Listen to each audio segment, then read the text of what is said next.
Hi, thanks for tuning in this second part. This is the result and debrief from the mock test that you've just watched, where Colin, the PDI, delivered a lesson on the emergency stop where I role played the pupil. So let's get straight into it. So let's start with the result. In my opinion, unfortunately, on this occasion, I don't think it would be enough to pass a Part 3 exam. I have completed a marking sheet. You won't really be able to read it here. So what I'll do, I'll get a picture of that and put it in the video so you can have a look. So just a brief summary of the marking sheet. I've scored that as an overall of 24. So unfortunately not enough points to be the pass mark of 31. With a risk of 6 in planning, 6 in risk management and 12 in the teaching and learning strategies. So yeah, so just not quite enough, and the risk management just needs to be up to that 8 also to be a pass.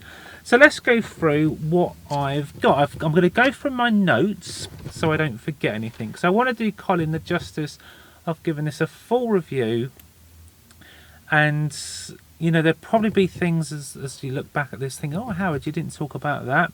So I'm going to do my best to try and include everything that I think is relevant. There were lots of good parts in there and some areas to work on. So if I just review it from sort of start to finish in order as we saw it, I think that's probably the best way.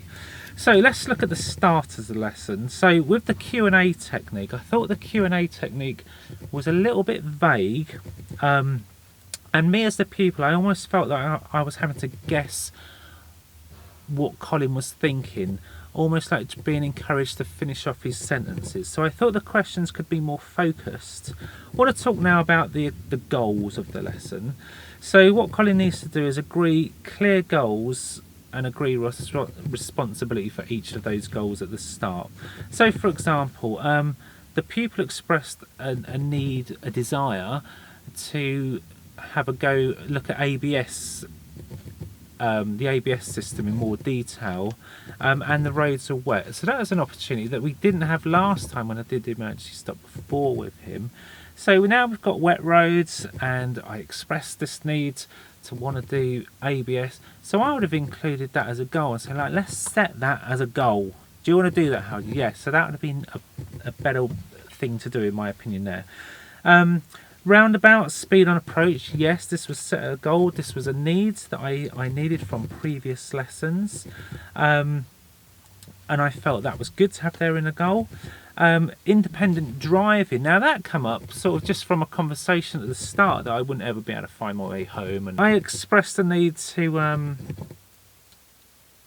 you know, get better at finding my way round, and I thought Colin did listen to that, and on the way back I got my chart, so I thought that was very good. Yeah, I like that. Also, because we're doing the emergency stuff, I thought I personally would have wanted to include something about the prevention of emergency stops, something around awareness, planning, anticipation, because I hadn't taken my theory yet. I've got hazard perception clips, videos to watch, maybe a bit of hazard perception on the way and how to prevent emergency stops. If I'm aware of these things and anticipating and planning, I'd never need to do an emergency stop.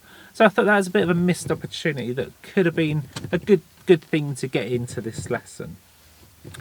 Okay, let's look at the faults. So it's really important that the PDI identifies faults in a timely manner, analyses those faults and fixes them. That's really the key to passing this test, and that's where I felt this lesson fell down, because there were faults being missed. Therefore they can't really be analysed, learning can't take place, and there's no opportunity to fix them. So that really is the crux of this one for me. So let's go through the faults. So on the way, speed on approach was agreed as a goal, and Colin was on the ball with that, getting me to slow down. It was agreed like that, and I felt progress was made on that known fault. Next thing, following distance. I was driving too close. Quite rightly, Colin took action. He was straight onto it, got me to get a bigger separation distance. However, there was an issue with the information, the correct information I said 2 car lengths and Colin went with that, and of course it's not 2 car lengths, it's at least 2 seconds for in the wet. So I guess that Colin just needs to listen and have, and is there a gap in his knowledge? So we need to sort of get to the bottom of that as to what was the cause of why that information was given incorrectly. Positioning. On a couple of occasions on the way there at the traffic lights, I was going for the middle lane, the right lane to go ahead, and Colin noticed that and got me into the left, but nothing was said about it. On the way back, I did it again at the roundabout, again going ahead, used the right lane instead of the left. This fault has just, well, Colin's aware because he said something about it, but it hasn't been analysed, hasn't been remedied. Stopping in a safe, legal, convenient place. Yeah, okay, so Colin made a mistake there, asked me to pull up anywhere along here. So I did, anywhere along here. And then, of course, had to correct it. What was good about that is that he did correct it, he analysed it, and he said why. I would have liked Colin to get into that with me. He did ask those questions. He was asking me about, did I have that knowledge about the 10 metres? So that was good. But yeah, I think that could have been avoided. What would have been a better instruction for Colin to give me there? I would have said, I'd like you to pull up in a safe place of your choice. Or if he wanted to get me in a specific spot, like for example, if he didn't want me too far along that road, just say how I'd like to pull up just near the next telegraph pole, next lamp post. Give me something specific, but he should make sure that's safe, legal, convenient. So there was a bit of a mistake there. Okay, so blind spots. Oh dear. Okay, so I started off checking my blind spots.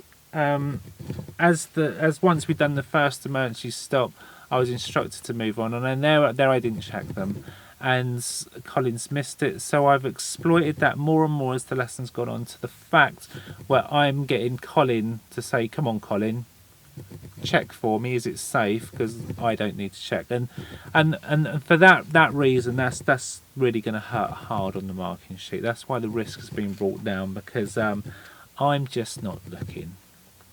And so I would have liked to, if that fault had been spotted, I should really be doing all-round observations, because I'm not pulled up near the curb after an emergency stop. So that could have been talked about, and of course it wasn't. Coasting. So on the way back, I was bringing in coasting faults, and this was misidentified as approach speed and going too fast. So he needed to dig a little bit deeper and explore that with his pupil and get to the root cause of that problem. Okay. I was left on a right signal before the emergency stop. He just intervened before I was about to get going, because he remembered he needed to tell me some more stuff. So that could have been better planned. So I've got my signal going on, and the pupil thought, there's cars coming up, should I? Because they'd started to slow down. So the instructor's awareness just isn't very good, and or not where it should be at that point. So he really needs to be aware of what I'm doing and be in control of the situation.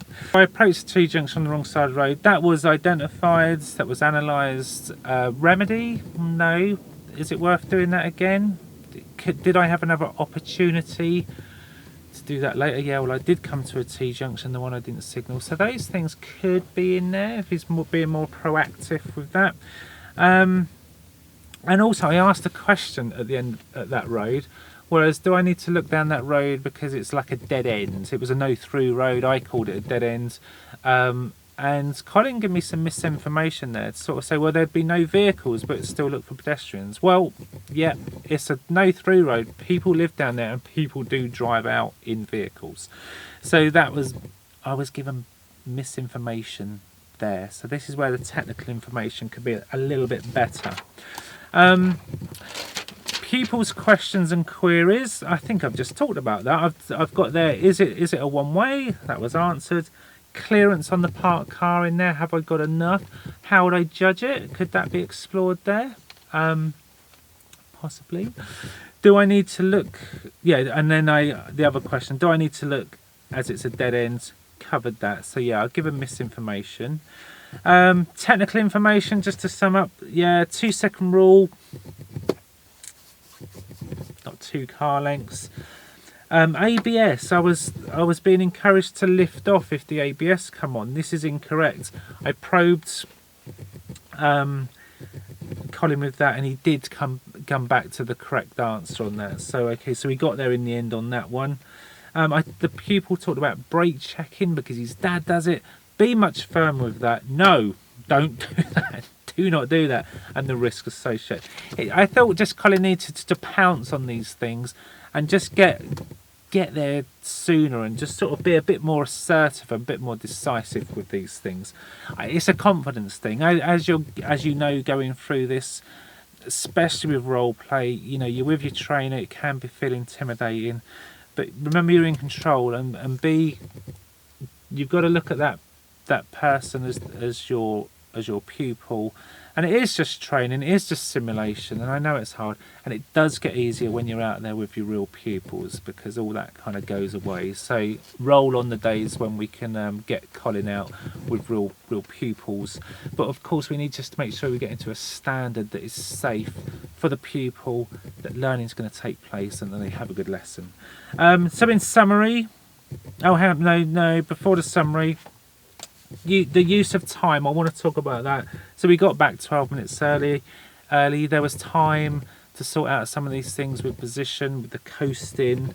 On the way back, we could have done following distance. That could be more proactive. We could have looked at those lanes on approach to the roundabouts. We would have had time to do another emergency stop and get the ABS in. I thought I was hinting. I kind of wanted to do that. And he said, oh, we'll do that next lesson. Well, I'm paying for the lesson now. That's how the examiner's going to look at it. Like, value for money, we're there. So just make sure that's recording. Yeah, we're there now. We've got time. Let's get it done. Let's get it done. And indeed, in Colin's summary, the summary needs to be more relevant to what just happened on that lesson. Yeah, he needs to speak about what had just happened, what the specific goals of that learner are, and how we'd move forwards, encouraging me to reflect more. That's very difficult to do if faults are missed, because you're not given a true reflection, a true summary of that lesson. So yeah, there was a bit of a mismatch there. So in summary, what I liked that Colin sorted out my speed on approach as the main goal. I liked the way that the emergency stop was conducted, even though a little bit loud. You know, he was doing his instructor checks, and the pupil was very capable at that. So it's almost questionable, like, why are we doing this? If you think about that on a part 3, if you're doing a recap on an emergency stop, why are you doing it? Was there issues before? Yeah. Now, I did give Colin a reason to do it, that it's wet today, ABS, so I could have got something out of that, but I was fine at the emergency stop, wasn't I? Unless of course you saw anything, please leave in the comments. Colin was encouraging me to self-analyse. You know, that's something that Colin's taken on board from previous sessions, getting his pupil to talk more and look at problems and solve problems, so he's definitely coming on well with that. The independent drive, I like the fact that he was listening to me and let me get on with it. The bad stuff, the reason he didn't pass that is like the risk was just too high. There was a lack of awareness of what the pupil was doing. He needed a more proactive approach to solve these problems, adapt the lesson to meet my needs. Colin could work on his Q&A a little bit better and brush up on the knowledge to make sure I'm giving good, correct information. And that's about it. So I hope that helps. Done this for Colin. I'm glad we recorded it, so he can look at it. He can look at this, and learning. If learning takes place, then we've achieved our goal. And I wish you, everyone that's watching this, all the best. And I'm sure you're joining with me in saying thank you to Colin for being a good sport. He knew I was going to do this, so thank you, Colin. And yeah, we're going to get you there. We're going to get you teaching and passing this part 3. We've just got a bit of a little bit more to do, and we're going to get you there. Okay, thanks for watching. See ya.